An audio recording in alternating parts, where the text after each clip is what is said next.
Hey everyone, we are finally back today with yet another short tutorial video in the series. I know it's been a pretty long time since our last video, but well, the short story is basically, I guess I'd say that multiple things just really got away from me over this past year, in part due to my wife getting sick with COVID and then my dad having a heart attack and just, well, just general COVID times, hardships and all that, which honestly really set me back on some of the important goals that I had set out for us to accomplish in 2020.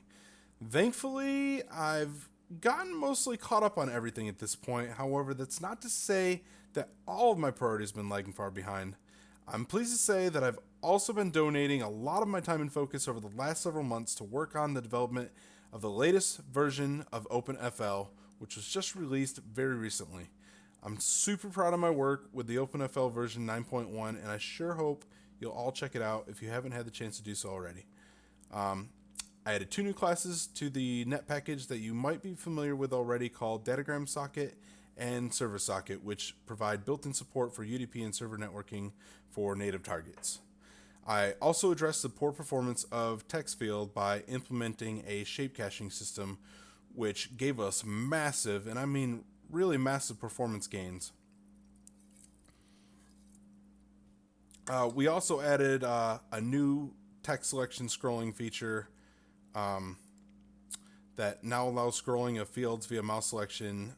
We added text alignment fixes, plus I was able to introduce a small change that moderately improved tile container rendering performance, and just tons of other miscellaneous fixes. I also really appreciate creator Joshua Granick, fellow contributor MSG Hero, and everyone else who helped with the latest release.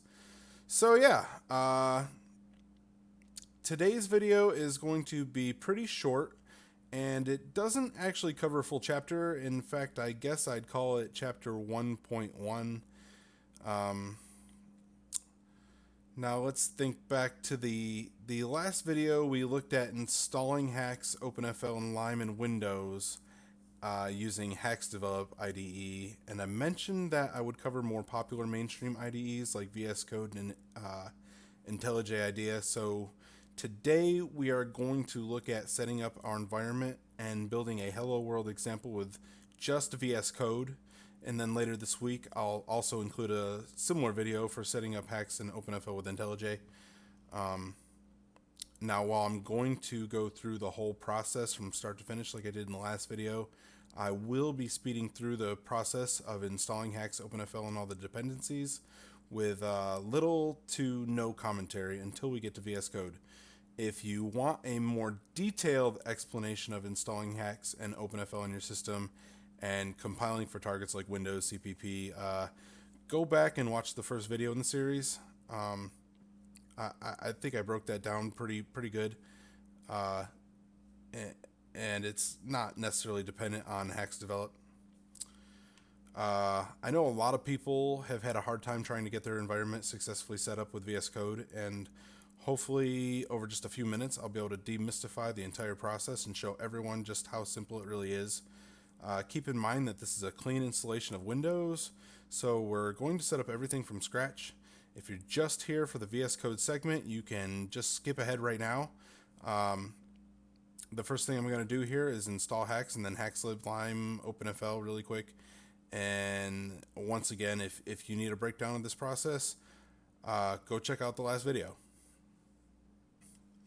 Alright, the first thing we're going to do here is install Haxe really quick.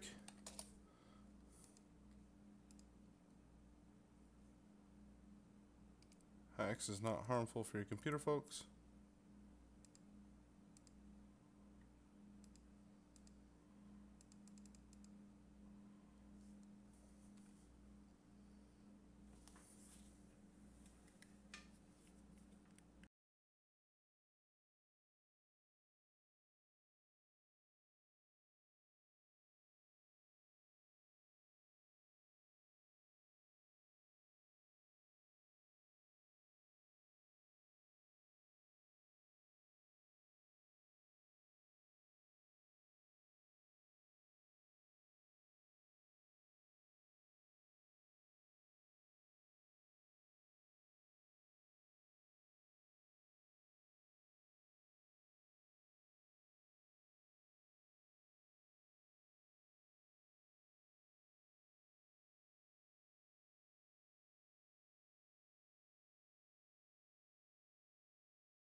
Alright, now that we have all of our Haxe and OpenFL dependencies set up, let's go ahead and get Visual Studio.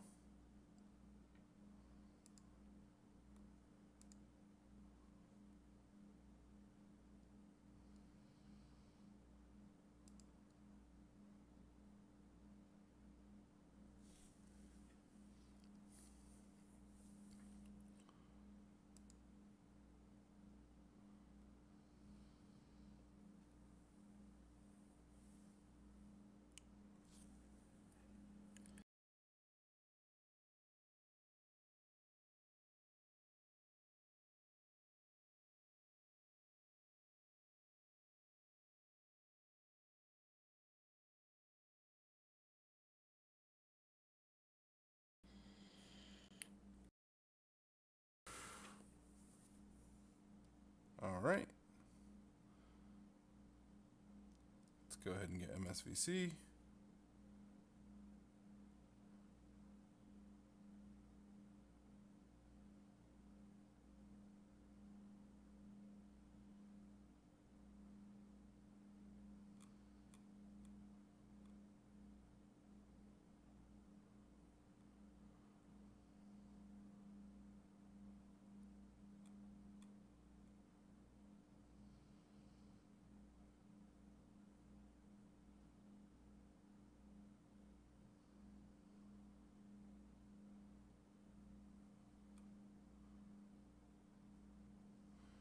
Okay, we've got the Windows 10 SDK. Looks like we've got everything we need.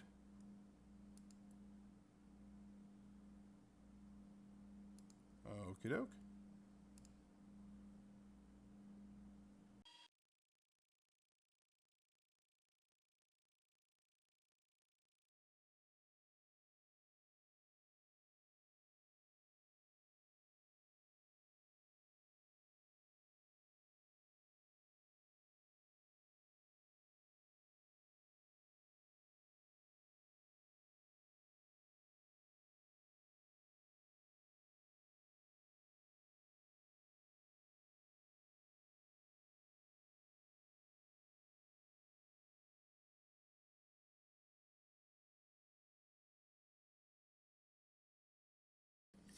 Alright, so now we can go ahead and install VSCode if you haven't already.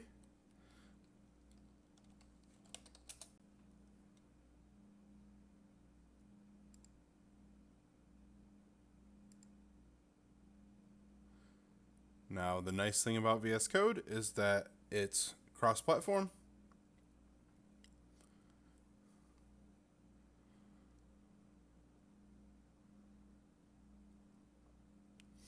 Not to mention all the other bells and whistles. Go ahead and open that up.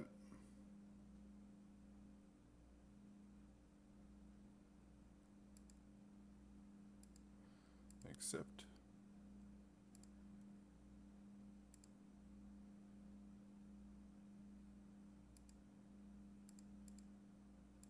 Install.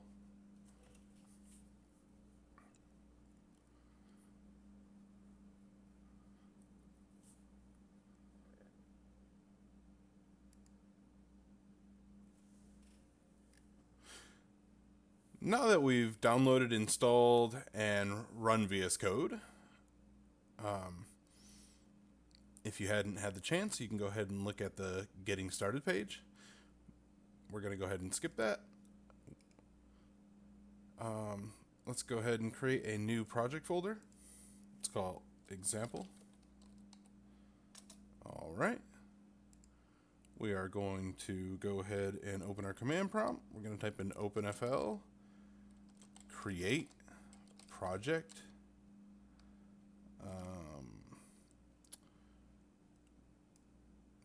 drag in our file path here. All right. Go ahead and look at that. Our project file has been created automatically. So now we can go Back into VS Code, open folder. Select folder. All right. Allow access for the compilation server. Create and launch a JSON file. We're going to select Lime. And now we can build our project here. Source main. Let's go ahead and check that out. Trace hello world. Go back to our run and debug view. We have Lime selected. Down here we can select the target. Let's go ahead and select HTML5. It was already selected. Debugging HTML requires the debugger for Chrome extension. Install now.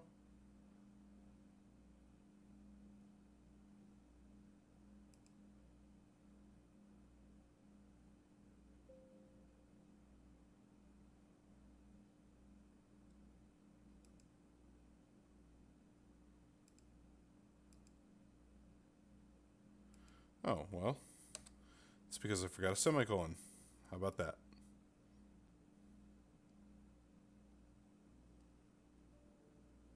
Allow access.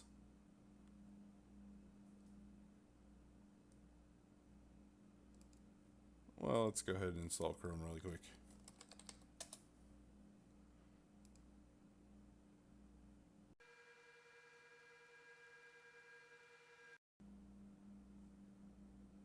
All right, we have Chrome.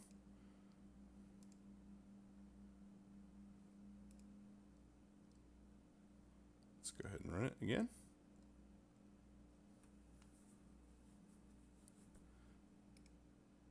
Inspect.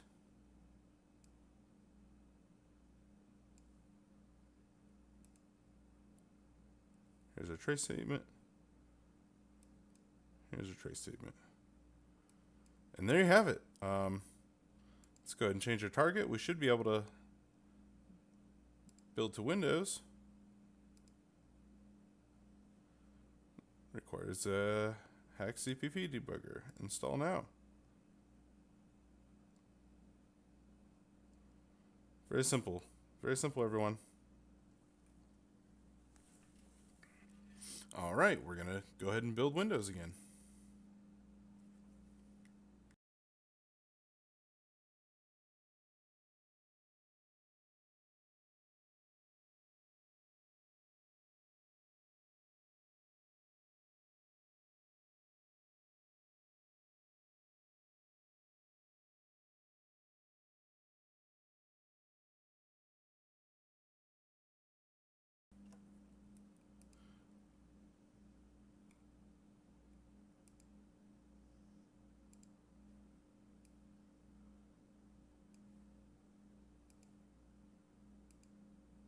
There we go, folks. All right. So it really was just that simple. You should be able to get set up with VS Code just as easily as you can get set up with Haxe Develop or even IntelliJ is pretty simple, and we'll go over that in our next video. As always, thanks for watching, everyone. Give me a subscribe and a like, and we'll see you next time.